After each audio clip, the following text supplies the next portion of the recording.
presidente, antes que este ano se encerre, relembro hoje o centenário de um dos mais importantes acontecimentos da história brasileira, a greve dos trabalhadores de 1917.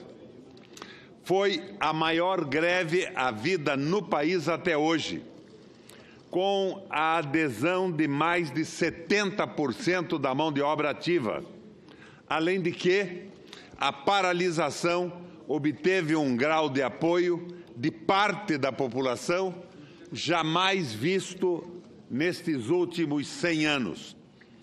O movimento despertou uma corrente de solidariedade que alimentava, protegia, dava refúgio, coletava recursos e ia às ruas em defesa dos grevistas.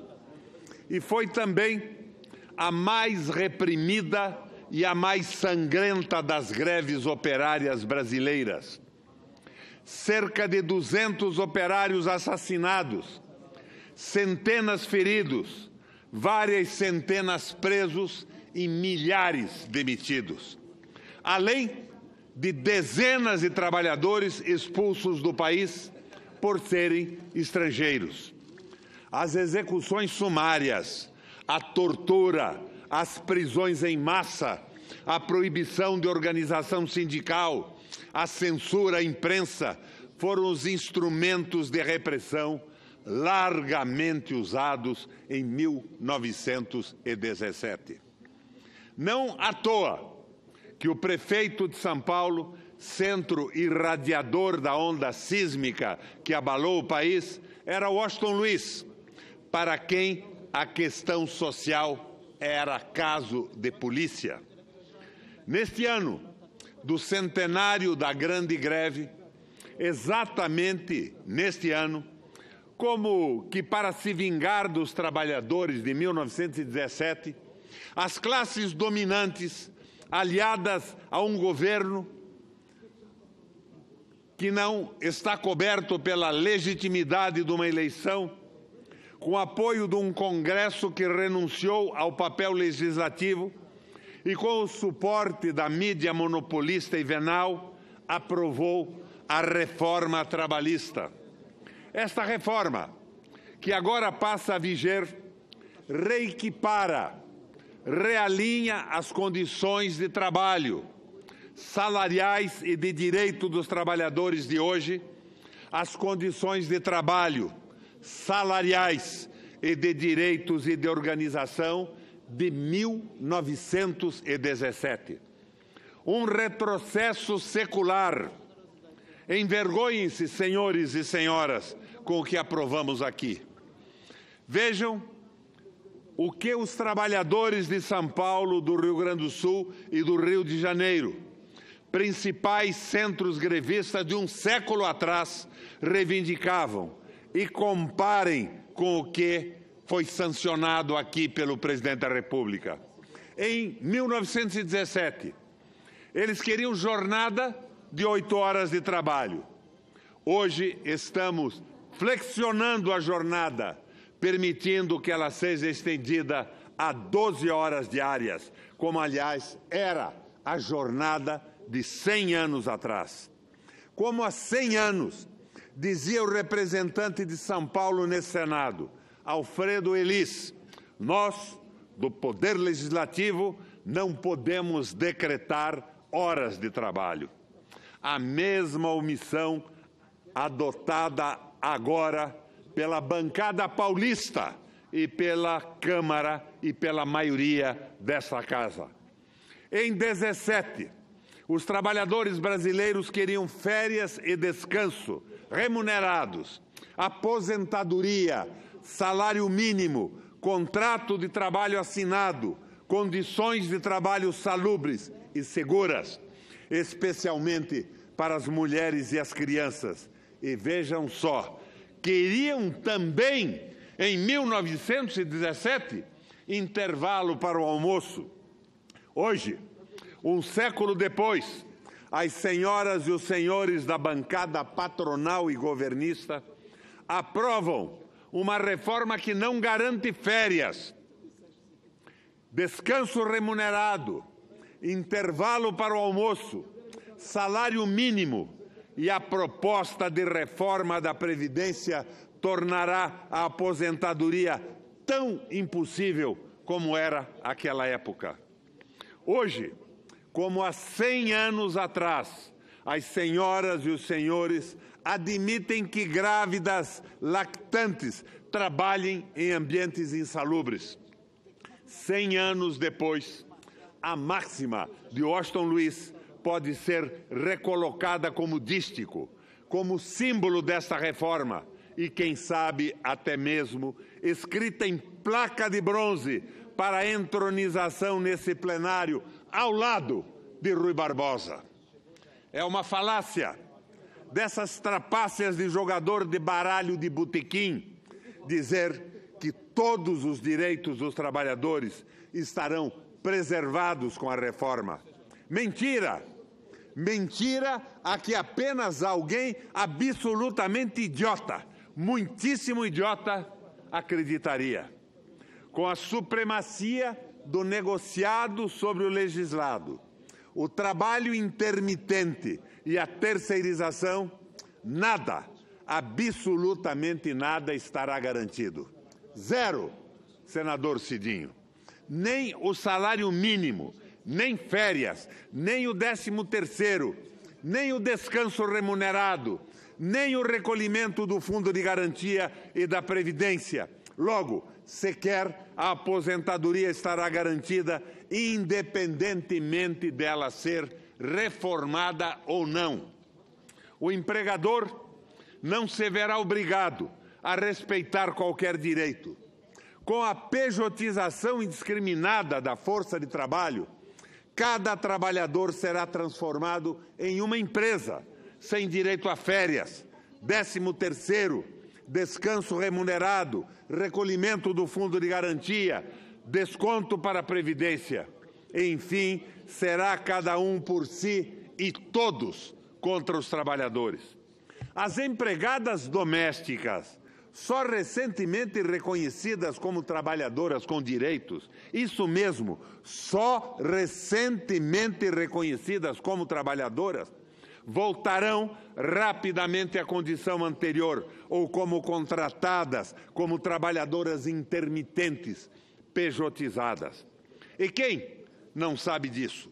Alguma senadora ou algum senador desconhece que isso tudo vai acontecer? Que todos os direitos conquistados com tanto suor e tanto sangue pelos trabalhadores serão impiedosamente surrupiados? Além dessa mentira, a mentira de que nenhum direito será cancelado, é preciso que se desnude outra patifaria. A patifaria de que a reforma resultará automática e milagrosamente na criação de mais empregos. As senhoras e os senhores lembram daquele rapaz da Riachuelo que dizia, como vendedor de óleo de capivara em feira, que a destituição de Dilma provocaria no dia seguinte o espocar do crescimento econômico do Brasil? Pois é, tentam nos vender agora o mesmo óleo santo, curador de todos os males. Aceitar mais essa intrusice é de duas uma, ou é burrice córnea ou é má-fé cínica. A reforma é destruidora de empregos formais, já que os empregadores irão imediatamente trocar os empregados seletistas por trabalhadores autônomos não registrados, intermitentes, pejotizados. O trabalho intermitente, especialmente, provocará a ceifa de milhares de empregos. Diante da possibilidade de demitir um trabalhador registrado, titular de todos os direitos garantidos pela CLT, e contar com um escravo voluntário à disposição, qual será a escolha do empregador? Será que não entra na cabeça das senhoras e dos senhores, não estou querendo dizer na cabeça do líder do governo, que aí seria querer demais. Será que não entra na cabeça dos empregadores, dos dirigentes da Fiesp, da CNI e que tais, que a retomada do desenvolvimento jamais será feita com a precarização do trabalho. Nunca, em lugar algum do mundo capitalista, a precarização do trabalho impulsionou o desenvolvimento. Jamais. País que seja, emergiu da depressão com o massacre dos assalariados, a contratação da demanda. A essência vital do capitalismo é o consumo, e o consumo só acontece com o aumento do emprego e o aumento dos salários. Não é tão óbvio que sem emprego e salário não haverá demanda e que sem demanda não haverá produção? Bom, eu não estou falando da volta à escravidão, de uma sociedade escravocrata, onde tudo o que eu disse acima não seria levado em conta por desnecessário e irrelevante, onde todas as minhas críticas à reforma seriam ociosas. E, sinceramente, espero que os proponentes da reforma e também os seus apoiadores não estejam idealizando uma sociedade escravocrata, onde a demanda de parte da força de trabalho é desprezível, irrisória para a economia. Aí sim, nesse caso, as reformas se ajustariam maravilhosamente. É este o caso, senhoras e senhores senadores? Faço aqui 2 parênteses. Primeiro, até agora, o governo não editou uma nova portaria revogando a portaria anterior que abriu a porta para a volta do trabalho escravo no Brasil. Quer dizer, depois da reforma trabalhista, veio um retrocesso ainda mais tenebroso. Segundo parênteses, senador Cidinho, no dia 16 passado, finalmente, o governo mandou uma medida provisória para alterar alguns itens mais escabrosos da reforma trabalhista, como no caso do trabalho de grávidas e lactentes em ambientes insalubres.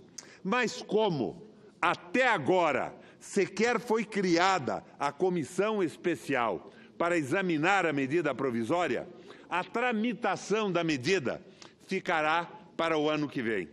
Até lá, é permitido e legal o trabalho de grávidas e lactentes em ambientes insalubres e perigosos, para a saúde delas, perigosos para a saúde delas e das crianças. Senhoras e senhores, contam que no aceso conflito de 1917, os empregadores decidiram responder à greve com lockout.